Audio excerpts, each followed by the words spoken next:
In this video, we'll be showing you how to change a car tire. This process is easy with the right tools. You'll have to loosen the lug nuts, raise the vehicle using a jack, remove the lug nuts, then replace the wheel. Secure the lug nuts, lower the vehicle and tighten the nuts. You will need the following tools: a spare tire, lug wrench, a jack and a jack handle. Before changing the tire, engage the handbrake and ensure the car is parked on a flat, leveled surface.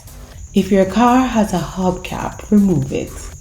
If not, move on to the next step. Using the lug wrench, loosen the lug nuts, but don't remove them completely.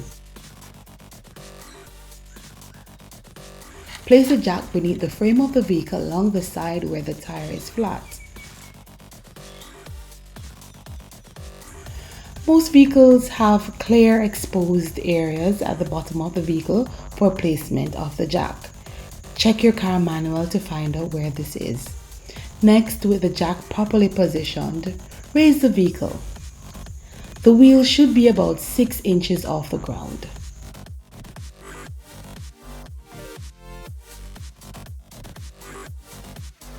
Then unscrew the lug nuts completely and place them where you'll be able to find them.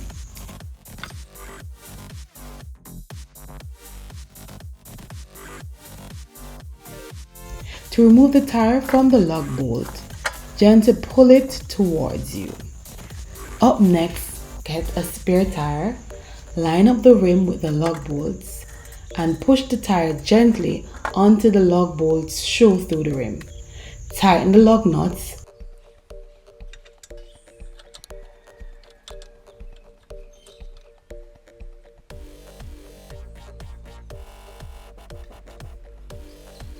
Lower the vehicle and tighten the lug nuts again. And that's it. You have changed your tire. Now let's quickly review the process.